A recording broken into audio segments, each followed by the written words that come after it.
Welcome to another episode of Close Mode, the Enterprise Sales Show. I'm Brian Dietmeyer, CEO of Close Strong. And today I'm really fortunate to be here with Brett Pavony, who's VP of Sales at Rev. And for those of you who don't know, Rev provides 99% accurate transcripts, captions, and subtitles. It's a pretty cool company. Welcome to the show, Brett.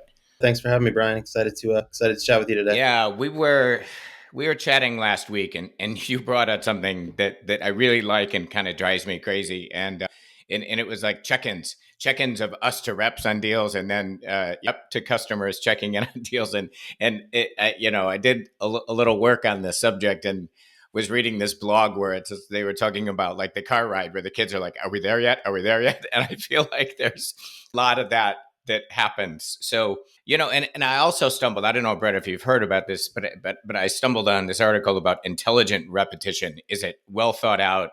Is it value add, both the method, what we're doing, and the timing when we do it? So let's start with that. Do you think, as we're checking in with reps on deal status, that we're at the level of intelligent repetitions with them yet? Yeah, I think it's a good topic, a good time to chat about this topic too. Unlike the kids car, you can ask your rep like, "Hey, that email that you're about to send, or that email that you sent that says, hey, have you looked at the contract? What's the status?" Yeah. You can ask your rep, like, how would they respond to that? Right. Like, would they respond to you? And so I think like we're not there yet, in my humble opinion, but the best reps are there, and I think there's an opportunity for the best reps to continue to feed the folks that are on their team that are maybe junior or newer or new to the industry to really lean in and teach them some of those best methods and practices. Yeah. And what do those look like? What are your best reps doing? I think as cheesy or corny as it sounds, like it all goes back to that first phone call you have with Mr. Customer or Mrs. Customer. I think it comes down to really good discovery, Yeah. right? So if you have a plan and you know who your champion is, your economic buyer, the whole dynamic and makeup of the buying committee, you're going to have a lot more opportunities to go and grab some knowledge that you have and push it over the line via email or text or whatever it may be. And so I think if you find yourself in a position where you're about to send out an email that's not adding any value, that's just a status check-in, you probably didn't do your homework. Yeah. And you got to go revisit that business plan, maybe backtrack and do a little bit more digging. Yeah. No, I think that just that simple notion of stop before you said that, like, is this helping? Is this adding any value? I've been fortunate to talk to a lot of sales leaders like yourself lately, and a couple of them have brought up sequencing that comes from sales tech and saying like they can tell when they're being sequenced. And I think it fits in the topic we're talking about. What are your thoughts on kind of sales tech sequencing? Yeah, we use MEDDIC or MEDDIC. I've used that at most of the organizations I've been at after being exposed to it earlier in my career. I think it works well. I don't bang the drum probably as loud as I should to make sure that everyone's doing it all the time. But there are tools today, and we just rolled one out that'll help you with some of the manual admin work. Like for instance, a company called Attention Tech. They integrate really well with Salesforce. They'll basically fill out the boxes for MEDDIC or MEDDIC or whatever your sales flavor formula is. They'll go ahead and do that for you. And so there are tools out there. I think the question is like, does your company have the right tools for your sales team and for your product and your motion? And then if the answer is yes, then the next question is your sales enablement function or your RevOps function, are they, enabling and empowering your sales team to make sure that they're using it to ultimately fulfill the goal of satisfying customers' needs and checking all the check boxes on something like MEDDIC. So I'm a fan of what's out there right now. Yeah. A lot of options, but you got to make sure you choose the right one. Yeah, this is somewhat off topic, but related. So you bring up something about like that I often struggle with, and I know a lot of leaders I talk to struggle with. You've got something like MEDDIC, and there's that volunteer army, and then there's legislating. Everyone has to use it, and everybody seems to be struggling with. I get the notion that if it doesn't add value to the rep, they shouldn't do it, but I feel like there's a certain amount of legislation that has to happen. And what are your thoughts on that? How do you get something like that instituted? Legislation around implementing a technology tool? Like you need to use it, or is it volunteer army? Hey, people will look at it, and if it helps them, they use it. Look, I think to flip the table on us as the customer, like when technology tools are pitching us as sales leaders on the value of their tool, if they do a really good job, then I'm going out and I'm grabbing my rev ops leader, my sales enablement leader.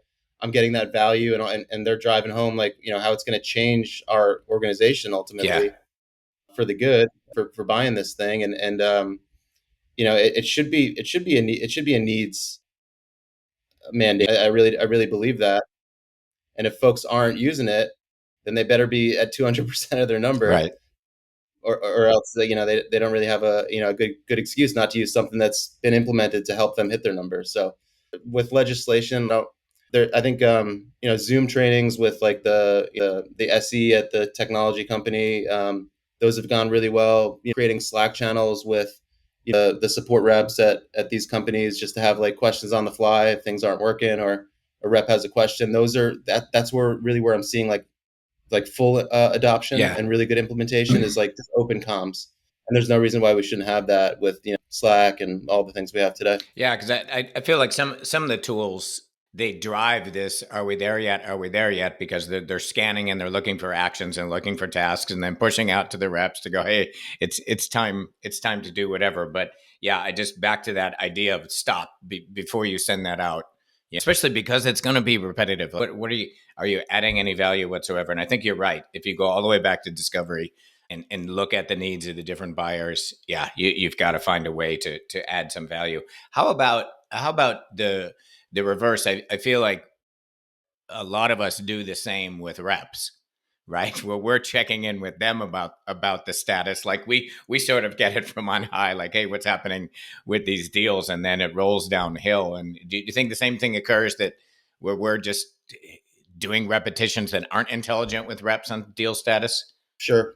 Yeah, absolutely. I think it's a big issue that you highlighted. I think if we go ahead and we ask the question of like, hey, what's the status of ESPN? They're supposed to close in 2 days. Are we on track?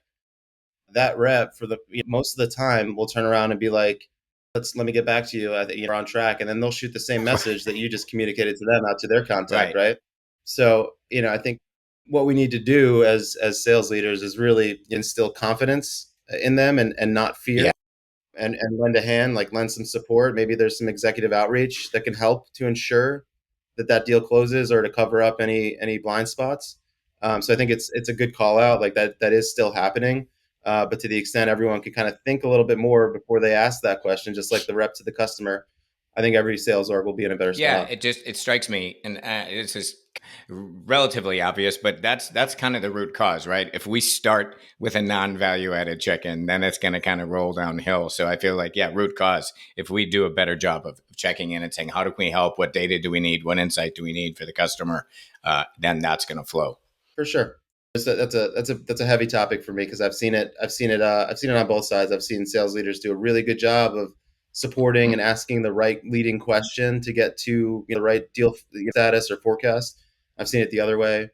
I think at the end of the day, if you as a sales rep or an AE are positioning yourself as sort of a business person and not a salesperson, when you reach out to them to ultimately get a status update or get the contract back, if you appear as a business person or a consultant, whatever the Yeah. word is, they're going to be more inclined to get back to you and give you an update, especially if you have an implementation plan and you have their pains, and you know you're going to solve those pains, and you also have what's going to happen, what's going to happen after that contract gets signed is crystal clear. Then I think everyone's going to be bought in to get this thing bought in and implemented and trained up. So there's a lot there to unpack, but I think ultimately, like if you come across as a business person and not a salesperson, that's the gold right Well, there. it's interesting because this has come up in a lot of conversations lately, that we're either involved in the business where people are buying and selling stuff, which is your kind of, are you a sales rep or a business person? I wonder how you feel about this. From my perspective, the customers are in the business of making decisions, right? It's like deciding this solution or that solution, and I feel like making that transition to business person is, there's an opportunity for us to add value in terms of decision process. There's all this data out there that there's now committee buys. People are struggling with decisions. No decision is on the rise. when we look for ways to add value with our check-ins, that's kind of my punch here. Do you think providing support to the customer in terms of decision process, stakeholders, criteria, process, do you think that's an area we can add value? Absolutely. I think it's one of the most critical areas to add value. I think if you're following along with your customer's journey and you're tracking them on sales nav and Twitter, you're looking at their 10Ks, whatever it may be, like that alone, if you're following their story, you can keep up with probably what's going on within those doors of that Yeah. building. So that's and if you it really goes back to that first call when you establish what your relationship is going to be like with that customer. That's you only get one shot at a first impression, right? So if you come in and you are not a salesy person, you're going to answer a lot of questions for them about your product, but sure as shit, you're going to have to ask them a lot of questions about their business, and those questions have to be really solid. And a lot of the times, those questions, the last couple questions that you don't want to ask because you think maybe it's too pushy, those are the questions that will determine how your buyer is looking at you. Are you a salesperson or a business Yeah. person? Because if you say, "Hey, is this within budget?" You talked a lot about this. That's actually closer to $250,000. Are you sure that's something that you have the authority to sign off on? That's kind of a tough question to ask. But if you ask that and they respond with, "Okay, I didn't realize that price. I'm gonna have to loop in this department over here, Yeah. or I'm gonna have to make sure to check in with my CFO, or yeah, that's the right budget, but we really got to bake out this plan. Here's what you're gonna have to go do."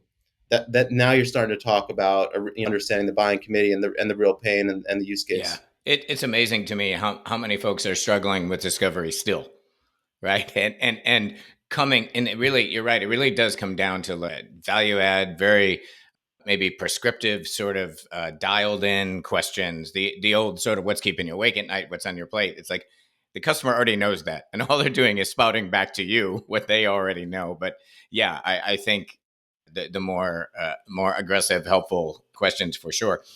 You mentioned something when we were chatting a week ago about appropriate urgency.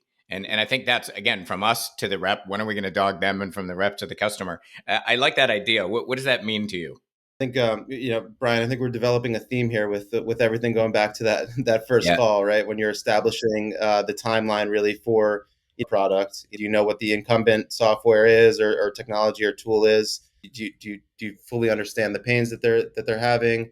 Can you address those pains? Do you have a plan to immediately implement and solve those pains once you actually become vendor for them? So I think like you always go back to that discovery where someone highlights, the pain that they're having, and every day that passes on the day that they're supposed to implement that tool, that pain in theory continues to Yeah. go up, right? And so I think you always want to go back to the crux of the issue, the reason why they came inbound or the reason they picked up your call, and always tie it back to that initial, hey, we were trying to solve this. If you haven't implemented us, this pain still exists. Yeah. And quantifying that pain, whether it's total cost of ownership or going back to your MEDDIC notes, like you got to always bring that up as the forefront issue to get the deal Yeah. done.